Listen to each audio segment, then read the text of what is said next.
चौरी चौरा हत्याकांड। दोस्तों, चौरी चौरा हत्याकांड होने की सच्चाई सही से किसी को नहीं पता। कोई कुछ कहता है तो कोई कुछ कहता है। आज आप सब इस वीडियो के माध्यम से रूबरू हो जाएंगे। आइए हम यह जानने की कोशिश करें चौरी चौरा हत्याकांड होने का कारण क्या था, क्यों चौरी चौरा कांड हुआ। वर्ष 1919 में बिना भारतीयों के विरोध के रॉलेट एक्ट पारित किया गया। इस एक्ट के अनुसार राजनैतिक कैदियों को बिना किसी मुकदमे के 2 साल तक जेल में रहने का प्रावधान था। रॉलेट एक्ट के विरोध में 6 अप्रैल 1919 को गांधी जी के नेतृत्व में अहिंसक आंदोलन चलाया गया, जिससे ब्रिटिश सरकार ने दमन के साथ जवाब दिया। 13 अप्रैल 1919 को एक जुलूस के जरिए पंजाब के अमृतसर में जलियांवाला बाग में लोगों की भीड़ एकत्रित हुई थी। उसी दिन बैसाखी का मेला भी था। जनरल ओ डायर ने आर डायर को आदेश दिया गोली चलाने का। जनरल आर डायर जलियांवाले बाग के सभी रास्ते को बंद कर दिया और मेन रास्ते पे आर डायर सहित पुलिस फोर्स खड़ी थी। भागने का कोई रास्ता नहीं। आर डायर के फायर बोलते ही बाग में लाशों की ढेर लग गई। इतना बेशर्मी से लोगों में गोली चलाई। माँ बाप, बहन, बड़े बच्चे सभी मारे गए। सरकारी गिनती आंकड़ा के अनुसार 200 से 500 के बीच लोग घायल और मृत्यु हुई, लेकिन सच्चाई ये है कि 5 लाख से अधिक लोग मारे गए, करीब 2 लाख के करीब में लोग घायल हुए। कुल मिला के सैकड़ों लोगों ने अपनी जान की आहुति दी। रविंद्रनाथ टैगोर ने नाइटहुड की उपाधि वापस कर ली। महात्मा गांधी ने सोचा कि अहिंसक आंदोलन रॉलेट एक्ट वाला चालू रहा तो हिंसा और फैलेगी, इसलिए आंदोलन को बंद कर दिया। लेकिन पूरा देश ब्रिटिश सरकार के खिलाफ हो गया। लोगों के इस गुस्से को भांपते हुए महात्मा गांधी ने कांग्रेस के सामने असहयोग आंदोलन शुरू करने का प्रस्ताव पास किया। कांग्रेस ने प्रस्ताव स्वीकार कर लिया और 1 अगस्त 1920 को पूरे देश में आंदोलन शुरू किया गया। इस आंदोलन में महात्मा गांधी का जोर पूरी तरह स्वदेशी अपनाने पर था। स्टूडेंट स्कूल जाना छोड़ दिए, मजदूर फैक्ट्रियों में काम करना बंद कर दिए, वकीलों ने कोर्ट कचहरी जाना छोड़ दिया, लोग विदेशी सामान को खरीदना बंद कर दिए, यहाँ तक पहनने के लिए कपड़ा तक नहीं खरीदते, चरखा से खुद बनाते पहनते। करीब 400 बार हड़ताल हुई और 70 लाख वर्किंग डेज का नुकसान हुआ था। आंदोलन सफलतापूर्वक चल रहा था। ब्रिटिश सरकार की नींद उड़ी थी। तभी आंदोलन में एक रुकावट आई, चौरी चौरा हत्याकांड। सबसे पहले चौरी चौरा के बारे में समझते हैं। उत्तर प्रदेश के जिले गोरखपुर में चौरी और चौरा 2 गांव थे। सन 1885 में यहाँ एक रेलवे स्टेशन की स्थापना की गई थी। 1885 से पहले वहाँ रेलवे प्लेटफॉर्म और माल गोदाम के अलावा कुछ नहीं था। 1885 में एक रेलवे के अधिकारी ने चौरी चौरा दोनों को एक किया। 1885 के बाद चौरा गांव में एक बाजार शुरू हुई थी। चौरा गांव के थाने से 1 मील की दूरी पर छोटकी डमरी गांव है। उस गांव में जनवरी 1921 में एक कांग्रेस के वॉलंटियर की एक मंडल की स्थापना की गई। शुरुआत में कांग्रेस के वॉलंटियरों की भर्ती में तेजी नहीं थी, फिर गांधी जी खिलाफत आंदोलन के साथ मिला दिए। गांधी जी का यह डिसीजन काफी ठीक साबित हुआ। अब बड़ी संख्या में मुसलमान भी इस आंदोलन में शामिल हो गए। जनवरी 1922 में चौरा के रहने वाला मोहम्मद साई ने गोरखपुर के खिलाफ कमेटी के हकीम आरिफ को डुमरी मंडल के लोगों को संबोधित करने के लिए कहा कि कपास की खेती करो, उसका सूत काटो, सूत के बने कपड़े पहने। आरिफ ने लोगों से कहा कि अपने झगड़े खुद निपटाओ, पुलिस के पास मत जाओ। हकीम आरिफ के जाने के बाद मंडल में स्वयं सेवक शामिल करने का काम शुरू कर दिया गया। चौरी चौरा की घटना से लगभग 10 से 12 दिन पहले डमरी के करीब 30 से 35 वॉलंटियर मुंडेरा बाजार में धरना दिया। इस बाजार का मालिक था संत बख्श सिंह। संत बख्श सिंह के आदमियों ने वॉलंटियरों को भगा दिया। मुख्य घटना के 4 दिन पहले, यानी कि चौरी चौरा हत्याकांड के 4 दिन पहले, कांग्रेस के मंडल कार्यकर्ता डुमरी में एक बड़ी सभा आयोजित करते हैं। सभी वॉलंटियरों को पत्र निर्देश दिया गया कि अपने साथ भीड़ लाओ, संख्या कम रहेगी तो पुलिस पिटाई कर सकती है, गिरफ्तारी भी किया जा सकता है। सभा में करीब 4000 लोग शामिल हुए। अनेकों नेताओं ने भाषण दिया। सभा खत्म हुआ। एक चरखे के साथ तहसील दफ्तर, थाना और बाजार के आसपास एक बड़ा जुलूस निकाला गया। इस बार कोई रोक टोक नहीं थी। कार्यकर्ता ने फिर अगले दिन 1 फरवरी को बुधवार के दिन करीब 60 से 65 वॉलंटियर नजर अली, लाल मोहम्मद साई और मीर शिकार लीडरशिप में गए।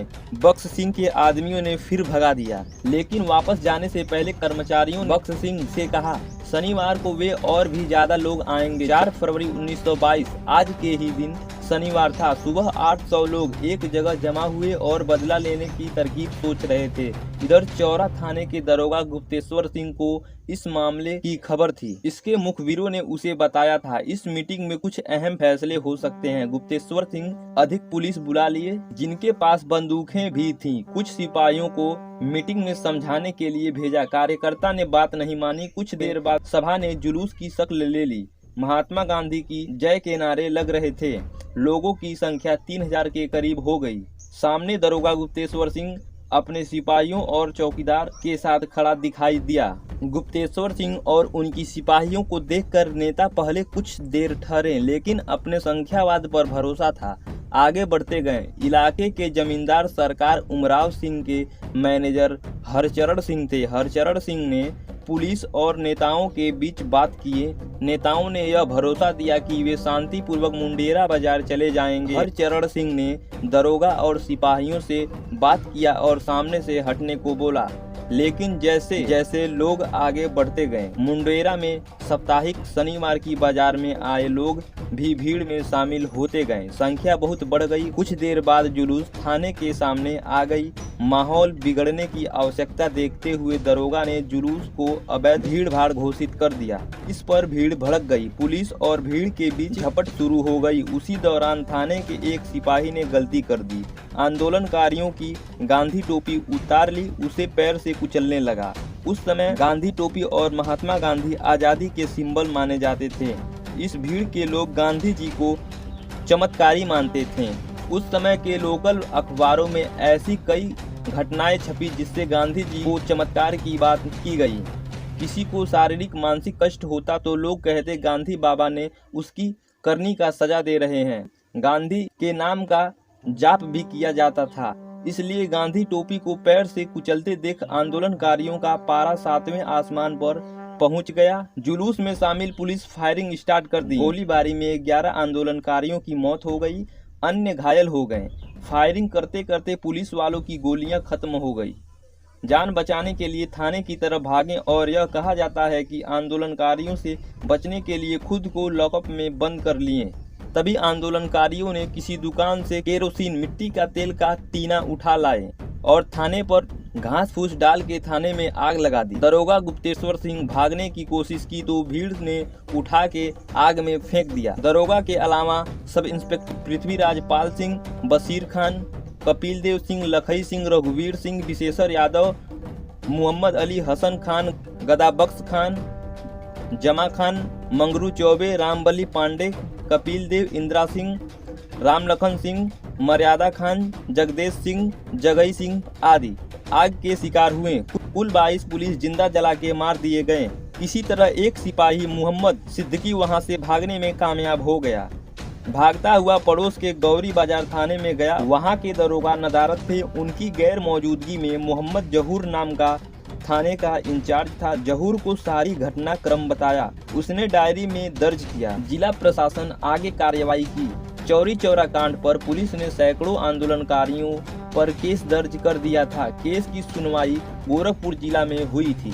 पुलिस रिपोर्ट के मुताबिक दंगे में करीब 6000 लोग शामिल थे, जिसमें से करीब 1000 लोगों से पूछताछ हुई। आखिर में 225 लोगों पर मुकदमा चलाया गया। वॉलंटियर के एक खास लीडर थे मीर शिकारी, उनको सरकारी गवाह बनाया गया। 9 जनवरी को 1923 को फैसला सुनाया गया। फैसले में 172 आरोपियों को फांसी की सजा सुनाई गई। 2 लोगों को 2 साल की कैद की सजा दी गई। 47 आरोपियों को संदेह खबर का लाभ देते हुए बाइज्जत बरी कर दिया गया। कांग्रेस के कमेटी गोरखपुर जिला जज के फैसले ना मानते हुए इलाहाबाद हाई कोर्ट में अपील कर दिया। मामले की देखरेख कांग्रेस के बड़े नेता और वकील मदन मोहन मालवीय कर रहे थे। सुनवाई हाई कोर्ट के 2 जज ग्रीमवुड पियर और जस्टिस पिगाट कर रहे थे। इस फैसले में 19 आरोपियों को फांसी की सजा और 16 लोगों को काला पानी भेजने का आदेश दिया। इसके अलावा बचे लोगों को भी कुछ साल के लिए सजा दी, जबकि 38 लोगों को केस से बाइज्जत बरी कर दिया। इस घटना को सुनते ही गांधी जी असहयोग आंदोलन को स्थगित कर दिया। तमाम आंदोलनकारी सोच रहे थे, जब आंदोलन पूरे जोशो होश में चल रहा था तब इसे रोकने की क्या जरूरत थी। कुछ का कहना था कि अगर आंदोलन रोकना ही है तो सिर्फ गोरखपुर के इलाके में रोका जाए, लेकिन महात्मा गांधी पूर्ण अहिंसा में विश्वास करने वाले व्यक्ति थे। उनके लिए यह घटना बहुत दुखदायी था, इस वजह से उन्होंने पूरी आंदोलन रोक दिया। इस तरह से चौरी चौरा हत्याकांड हुआ। दोस्तों, चौरी चौरा आई होप कि आप लोगों को विस्तार से समझ में आ गया होगा।